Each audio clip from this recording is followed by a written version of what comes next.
Hey guys, Urban Reddit here, back with another subreddit. This time it's NuclearRevenge, where if you steal one guy's fishing gear, then you better be prepared to get your boat sunk and destroyed. Anyway, let's get right into the stories, shall we? I've got 4 stories today. So, the first one. Beat old women to a pulp, lose your ears. Context. Eastern European countries in 90s, alcohol addiction is crazy, and it still is, by the way. I've seen my share of alcohol-induced families drama. This one I would qualify of nuclear revenge. Malice decided to ban all homemade alcohol, usually potatoes, corn or wheat based, and actually enforce it by going after producers. First-hand experience, everyone was doing it because you couldn't get away. Because you couldn't get any damp labour without alcohol bottle as a tip at the end. There was a lonely old lady, 80s, living by herself with no family. Lots of people in the village helped her with some meals, clothing, worked in her garden or repaired her house. She tipped everyone with a little bottle of homemade alcohol, 1/3 of a L. I know what that means.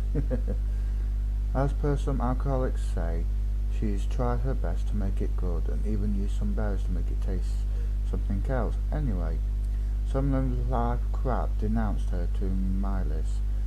Only one a-hole came, and when he found her stash, like 10 litres or so, he beat her to a pulp. Oh God, an 80-year-old woman, really? Like black, blue pulp. She was scary to look like weeks after beat-up. Never walked right after this. It's nowhere like in Western countries. Malice had full power, and if you didn't lower your head or bribe, you could end up months in jail, somewhere, or even never come back. It sucked. What happened next, I heard it from some people I trust. I was a kid then. Long story short, a whole Malice man got jumped by some men from the village, and they beat him really bad. He spent months in hospital. What makes it nuclear is they cut his ears and make him eat them. Oh.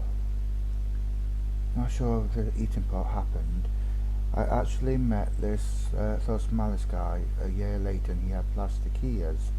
He also visited the old woman twice a month to help her with her stuff. People in the village never got Malice raid after this. I'm not surprised. Sorry for the grammar, English not my first language, and typing is hard. Typing's not really hard unless you're not computer savvy. Edit. I wrote, he spent months in jail. It was actually hospital. Malice mans never went to jail. Whatever crap they did. Real a-hole at the time. Wow. Well, to be honest, I don't really blame the villagers for chopping his ears off. I mean, how can you go and beat up an 80-year-old woman? Well, at least he got what was coming to him, that's all I can say. Anyway, let's move on to the next one, shall we? This one is called Paying Taxi Trip with Teeth. Bit of a short one. So this is a story I have told numerous times by my grandmother. I never got to meet my grandfather. He died 1 year before I was born. But my grandfather was a true badass. Anywho, on with the story. My grandfather was a cab driver in his young years. He got a regular call to pick up 2 dudes from a pub bar. The dudes get in the car, my grandfather asks where to, and off they go towards the destination. My grandfather gets to the destination, and the 2 dudes start talking about how they can't pay for the ride. So my grandfather locks the doors. One of the douchebags start damaging the inside of the car, so my grandfather opens the door, then literally starts kicking the crap out of the first guy. The other guy tries to jump my grandfather. Did I forget to mention my grandfather's an ex-military, close combat trainer? Well, these guys aren't going to get anywhere.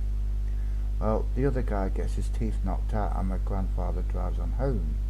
My grandfather washed his hands and went to bed when he got home. A week later, my grandfather and mother are out shopping with my dad and his 2 brothers. He spots the 2 little craps in the supermarket and notices that one of them is actually missing nearly all his teeth in the front of his mouth. Bonus info. My grandmother knew that my grandfather loved himself a good bar brawl. Yeah, it seemed a bit extreme for a taxi ride, but at least he paid for his ride in the end. Teeth or no teeth, he paid for it. Anyway, on to the next one. This one's called Teens Throw Eggs at Our Neighbour's House, Dented and Broke a Window in a Truck. Another short one. Seems that most of these stories are actually short. Hopefully the next video I'll make it up to you guys and they'll be a bit longer. So, in our neighbourhood for years, teens would egg houses around October. It caused problems inside Alaska. It would be around freezing at that time and eggs would freeze to the house and wouldn't be able to be removed until spring. One year, me and my half-brothers got on some paintball guns. They were awesome for little walls.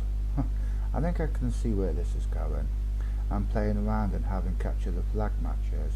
Now some friends called our house a few days before Easter and said they just got egged, so me and my brother talked and decided to climb onto the garage roof with the paintball guns and waited for the eggers. After about an hour or two waiting on the roof in the freezing cold, -10 maybe, -15, they finally pulled up in the front of our house. It's a nice Ford F-150 or something like that. Think cool kids truck.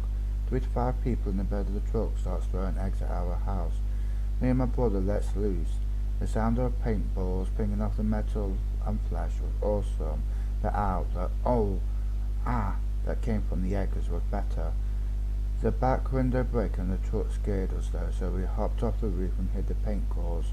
While breaking them down, we realised the paintballs had frozen in the cold. So that's why the window broke. In case the cops came, they never did. Nobody egged our neighbourhood that I know of since. Oh dear. It must have been really cold for the paintballs to freeze up like that. Well, I'd say they got what they deserved. If you're going to go around egging houses, then expect for retaliation. I wouldn't say it's nuclear revenge though. I'd probably say it's ProRevenge. Anyway, last story. You steal my fishing gear, I destroy your boat. This story takes place in the late 90s. There was a person I knew the same age as me. I particularly didn't like him from the comments of him saying how's the weather up there. I'm a fairly tall person to be out with in class. Well, this time he took it too far. This time he broke into my house, took my best spear gun and 2 $300 baitcaster fishing reels. The day after I confronted him at school, he said I didn't take them with a smile on his face. At the same time, my father spoke to his father about the situation. He said the same, except my dad could clearly see fishing gear in the back of the shed. Now my revenge. At night time, I went over to his house and threw a handful of silver coins underneath the floorboard of his $20,000 boat. After a couple of months, again wet and salty, the coins began to corrode the boat and make a hole. This is on the bottom of the boat as well, so it's very hard to notice. When the story took place, it was in the Northern Territory of Australia, otherwise known as crop country. This time, when he went fishing, his boat slowly started to take on water. When he and his father noticed, it was too late. The boat jumped off the side of the boat and swam as fast as they could to the nearest mangroves. Remember how I said I was tall? Well, I'm about 2.1 meters tall and this kid is about 170 centimeters. This kid wanted to fight me, which I agreed to, and we would meet behind the woolies. I was sitting there after school waiting for him and he didn't show up, so I went home and enjoyed the evening.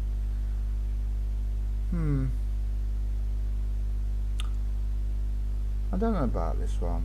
I mean, it seems a bit extreme, doesn't it? Yeah, it seems a bit extreme to be destroying the boat when he probably could have just waited for them to go out and then take his gear back. Anyway guys, that's all the time I've got for now. If you enjoyed today's video, then please do leave a like. Don't forget to go comment, and if you'd like to see more videos in the future, don't forget to subscribe. But until then, I shall see you all in the next video. Bye bye.